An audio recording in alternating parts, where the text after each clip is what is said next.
तो दिए गए नंबर का क्यूब कैसे फाइंड आउट किया जाता है ये सीखने के बाद चलिए आप देखते हैं कि दिए गए नंबर का क्यूब रूट कैसे निकाला जाता है।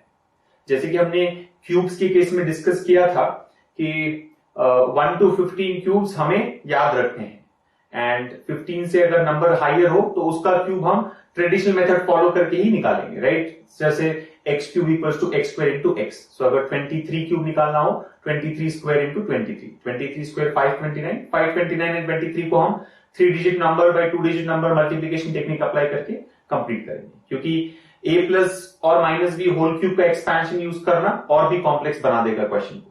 एंड जो वैदिक मैथमेटिक्स की टेक्निक हमने डिस्कस की थी ये तभी सजेस्टेड है अगर रेशियो सिंपल हो, दिए गए डिजिट्स के बीच में रेशियो सिंपल हो, राइट। अदरवाइज कॉम्प्लेक्स हो जाता है। सो सबसे best method cube find out करने का है कि आप रेगुलर मेथड ही फॉलो करें, जो ट्रेडिशनली किया जाता है उसी को हम करेंगे। लेकिन क्यूब रूट्स के केस में ऐसा नहीं है, राइट। क्यूब रूट अगर हमें निकालना हो दिए गए नंबर का, ये बहुत इजीली किया जा सकता है, जैसे हमने स्क्वायर रूट्स में डिस्कस किया था, राइट। स्क्वायर रूट अगर ट्रेडिशनली किया जाए तो काफी टाइम कंज्यूमिंग होगा, राइट। लॉन्ग डिवीजन मेथड हमें फॉलो करना होगा, लेकिन 3 सिंपल स्टेप्स फॉलो करके हम स्क्वायर रूट किसी भी नंबर का 3 to 4 सेकेंड्स में निकाल सकते हैं। सिमिलरली क्यूब रूट्स के केस में भी हम जो भी नंबर दिया जाए इसका क्यूब रूट 2 to 3 सेकेंड्स में फाइंड आउट कर सकेंगे। एंड इंपॉर्टेंट पॉइंट ये है कि क्यूब रूट में सिर्फ 2 ही स्टेप्स होते हैं। स्क्वायर रूट में 3 स्टेप्स थे, क्यूब रूट में सिर्फ 2 ही स्टेप्स होंगे, यानी यहां पर और भी कम टाइम स्पेंड करना होगा आंसर फाइंड आउट करने के लिए। लेकिन मेथड डिस्कस करने से पहले हमें यूनिट स्पेस पैटर्न सीखना होगा, जैसे कि हमने स्क्वायर रूट्स के केस में भी किया था कि यूनिट स्पेस का पैटर्न क्या होता है ये पहले समझ लें। तो देखते हैं सबसे पहले 1 to 10 क्यूब्स क्या है एंड इनके अकॉर्डिंग यूनिट स्पेस का पैटर्न क्या होगा। तो अगर आप देखें 1 cube 1, 2 cube 8, 3 cube 27, 4 cube 64, 5 cube होता है 125, राइट। आपको यूनिट स्पेस पैटर्न पर ध्यान देना है, जैसे हमने स्क्वायर रूट्स के केस में भी किया था। 7 क्यूब होगा 343, राइट। एंड 8 क्यूब 512, ये आपको याद रखने हैं, राइट। हमने क्यूब्स में डिस्कस किया कि 1 to 15 क्यूब्स आपको याद रखने हैं। 9 cube 729 and 10 cube, right, 10 cube होगा 1000। सिमिलरली अगर आप 11 to 20 क्यूब्स भी लिखेंगे तो पैटर्न सेम रहेगा, राइट। अब पैटर्न क्या है अगर आप यहां पर देखिए, जब कोई नंबर 1 से एंड होता है इसका क्यूब रूट 1 से एंड होगा। आप 11 क्यूब अगर कंसीडर करें, 11 क्यूब होता है 1331। तो आप देख सकते हैं कि दोनों ही केसेस में जब नंबर 1 से एंड होता है तो क्यूब रूट भी 1 से एंड होगा। एंड जैसे स्क्वायर रूट्स के केस में हमने देखा था, जब कोई नंबर 1 से एंड हो तो उसका स्क्वायर रूट या तो 1 या फिर 9, 2 पॉसिबल वैल्यूज हो सकती है। लेकिन क्यूब रूट्स के केस में सिर्फ एक ही पॉसिबल रिजल्ट है कि अगर नंबर 1 से एंड हो तो स्क्वायर रूट क्यूब रूट भी 1 से एंड होगा। सिमिलरली अगर आप देखें जब कोई नंबर 8 से एंड होता हो तो उसका क्यूब रूट 2 से एंड होगा, और कोई नंबर ऐसा नहीं है जो 8 से एंड हो रहा है, राइट। तो जब कभी नंबर एंड से एंड होता हो एंड 8 से एंड होता हो इसका क्यूब रूट 2 से एंड होगा। 12 क्यूब आप ले सकते हैं, राइट। 12 क्यूब कितना है 1728। तो इस केस में भी आप देखें नंबर 8 से एंड हो रहा है एंड क्यूब रूट 2 से एंड होगा। 12 क्यूब 1728, यानी क्यूब रूट ऑफ 1728 12 होगा। तो जब नंबर 8 से एंड होता है क्यूब रूट 2 से एंड होगा। सिमिलरली जब नंबर 7 से एंड हो क्यूब रूट 3 से एंड होगा। नंबर अगर 4 से एंड हो तो क्यूब रूट 4 से एंड होगा। जब कोई नंबर की यूनिट स्पेस 5 होती है तो क्यूब रूट की यूनिट स्पेस भी 5 होगी।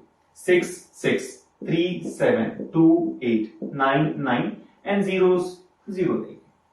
सो एडवांटेज ये है क्यूब रूट्स के केस में कि एक ही रिजल्ट पॉसिबल है। जैसे स्क्वायर रूट्स में हमने देखा 2 पॉसिबल रिजल्ट होते हैं, यहां पर सिर्फ एक ही रिजल्ट आएगा। अगर नंबर 1 से एंड हो तो क्यूब रूट भी 1 से एंड होगा, 4 से एंड हो तो 4 से एंड होगा, 5 से एंड हो तो 5 से एंड होगा, 6 6 9 9 0 0। एंड पैटर्न भी बहुत इजी है, ऐसा नहीं कि आपको काफी कुछ यहां पर याद रखना है। देख सकते हैं 1 1 4 4 5 5 6 6 9 9 0 0। सिर्फ 2 ही केसेस में पैटर्न चेंज हो रहा है। किन केसेस में? जब नंबर 8 से एंड हो तो क्यूब रूट 2 से एंड होगा, एंड अगर नंबर 2 से एंड हो तो क्यूब रूट 8 से एंड होगा। यानी 2 एंड 8 एक कॉम्प्लीमेंट्री पेयर है। अगर नंबर 2 से एंड होता है तो क्यूब रूट 8 से एंड होगा, नंबर अगर 8 से एंड होता हो तो क्यूब रूट 2 से एंड होगा। एंड सिमिलरली 7 एंड 3 में आप देख सकते हैं, जब नंबर 7 से एंड हो तो क्यूब रूट 3 से एंड होगा, एंड जब नंबर 3 से एंड हो तो क्यूब रूट 7 पर एंड होगा। सो 3 एंड 7 ये दो एक तरह से हम कॉम्प्लीमेंट्री पेयर मान सकते हैं। बाकी सभी केसेस में सेम है। सो पैटर्न भी बहुत ईजी है क्यूब रूट के केस में। वैसे देखने में शायद क्यूब रूट डिफिकल्ट लगे, लेकिन सभी चीजें इजी हैं। यहाँ पर नंबर ऑफ स्टेप्स 2 ही होंगे, 2 सेकेंड से ज्यादा टाइम हमें स्पेंड नहीं करना पड़ेगा। एंड जो पैटर्न याद रखना है वो शायद अभी तक आप याद भी कर चुके होंगे, राइट। स्क्वायर रूट में एटलीस्ट कुछ टाइम स्पेंड करना होगा, राइट। जब नंबर 4 से एंड हो तो स्क्वायर रूट या तो 2 से या फिर 8 से एंड होगा। जब नंबर 6 से एंड हो तो स्क्वायर रूट या तो 4 या फिर 6 से एंड हो सकता है। लेकिन क्यूब रूट्स में ऐसा नहीं, 1 1 4 4 5 5 6 6 9 9 0 0। हाँ, अगर 2 हो तो 8 आएगा, 8 हो तो 2 आएगा, 7 हो तो 3 आएगा एंड 3 हो तो 7 आएगा। That's it. Unit space pattern यहां पर कंप्लीट होता है। अब देखते हैं कि कैसे क्यूब रूट फाइंड आउट किए जाते हैं। यहां पर कुछ एग्जांपल्स मैंने ऑलरेडी ले ली हैं, हमें इन नंबर्स की क्यूब रूट फाइंड आउट करने, राइट। सो 5 एग्जांपल्स हैं, देखते हैं कैसे करेंगे। तो जैसे मैंने बताया सिर्फ 2 ही स्टेप्स है क्यूब रूट फाइंड आउट करने के लिए। एंड फर्स्ट स्टेप आप जानते हैं, यूनिट स्पेस निकालनी है, राइट। तो अगर आप देखिए फर्स्ट नंबर को यहां पर 7,53,571 ये नंबर हमें दिया गया है, इसका क्यूब रूट फाइंड आउट करना है। एंड कई बार एग्जाम्स में इसी का वेटेज 1 मार्क होता है। बस ऐसे ही क्वेश्चन दिया जाएगा एंड हमें क्वेश्चन मार्क की वैल्यू निकालनी, 1 मार्क एंड 2 सेकेंड्स में आप इसे कंप्लीट कर सकते हैं। कैसे? फर्स्ट स्टेप में हम क्या करेंगे, यूनिट स्पेस। आप जानते हैं कि जब नंबर 1 पर एंड हो तो क्यूब रूट भी 1 से एंड होगा, तो इसका आंसर 1 होगा। यूनिट स्पेस पर 1 आएगा।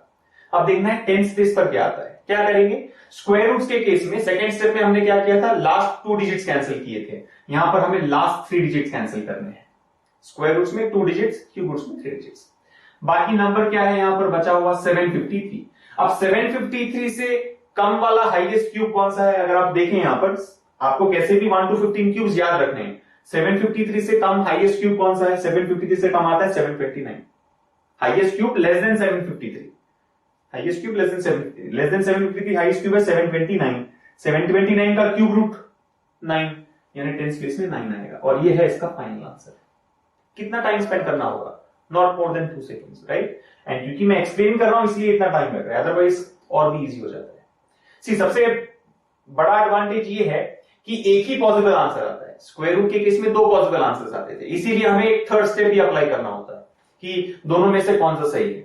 अब क्योंकि यहां पर एक ही पॉसिबल रिजल्ट है, थर्ड स्टेप नहीं होगा, 2 ही स्टेप्स में कंप्लीट हो जाएगा, राइट। सबसे पहले हमने क्या किया, यूनिट स्पेस के अकॉर्डिंगली यहां पर आंसर की यूनिट स्पेस फाइंड आउट कर ली। देन लास्ट 3 डिजिट्स कैंसिल कर दें, जो भी बचा हुआ नंबर है, चाहे 3 डिजिट नंबर हो या 2 डिजिट नंबर हो, उससे कम वाला हाईएस्ट क्यूब फाइंड आउट करें। तो 753 से कम हाईएस्ट क्यूब है 729, 729 होता है 9 क्यूब, तो 91 हो जाएगा इसका आंसर। यानी cube root of 7,53,571 is 91। Similarly हम बाकी क्वेश्चन भी सॉल्व कर सकते हैं, राइट। यहां पर अगर आप देखें नंबर 4 से एंड होता है, अगर नंबर 4 से एंड हो तो क्यूब रूट भी 4 से एंड होगा। लास्ट 3 डिजिट्स कैंसिल करेंगे। 85 से हाईएस्ट क्यूब कौन सा है? हाईएस्ट क्यूब लेस देन 85, 64 है 4 क्यूब, तो इसका आंसर होगा 44। नेक्स्ट नंबर जब 6 से एंड हो तो आंसर भी 6 से एंड होगा। जब कोई नंबर 6 से एंड होता है इसका क्यूब रूट भी 6 से एंड होगा। लास्ट 3 डिजिट्स हम कैंसिल करेंगे। Highest cube less than 46, less than 46 highest cube कौन सा है? 27 है 3 क्यूब, सो आंसर में 3 आएगा। एंड आपको ये सब नहीं करना है कि हाईएस्ट क्यूब लेस देन 46 कौन सा है, राइट। आप जानते हैं 46 से नीचे वाला क्यूब 27 है, राइट। इमीडिएटली 46 के पहले आने वाला क्यूब है 27, सो 27 क्यूब 27 यानी 3 क्यूब, सो 10 स्पेस में 3 आ जाएगा। नेक्स्ट ले लेते हैं 7। ध्यान रहे यहां पर हमें केयरफुली करना है। हमने देखा है कि जब नंबर 7 पर एंड हो तो क्यूब रूट 3 से एंड होगा। सो ये नंबर 7 से एंड हो रहा है, इसका क्यूब रूट 3 से एंड होगा। लास्ट 3 डिजिट्स कैंसिल, बाकी प्रोसेस सेम है। लास्ट 3 डिजिट्स कैंसिल करेंगे, बचा हुआ नंबर है 148। हाईएस्ट क्यूब लेस देन 148, 125 है 5 क्यूब, सो इसका आंसर है 53। बहुत सिंपल है, तो इसे आप कंप्लीट कर सकते हैं। एंड जैसे मैंने बताया पहले भी, क्योंकि मैं आपको यहां पर एक्सप्लेन कर रहा हूं इसीलिए 4-5 सेकेंड्स लग रहे हैं। अगर मेंटली किया जाए, आप अपने से करें तो 2 सेकेंड्स में कंप्लीट कर सकें। जैसे कि अगर लास्ट एग्जांपल देखें, 82 है इसका आंसर, राइट। आंसर 8 से एंड हो रहा है, क्वेश्चन 8 से एंड हो रहा है, तो आंसर में 2 आएगा, राइट। 8 एंड 2 एक पेयर है यहां पर। लास्ट 3 डिजिट्स कैंसिल करें। हाईएस्ट क्यूब लेस देन 551, 512 होता है 8 क्यूब, सो 82 हो जाएगा इसका फाइनल आंसर।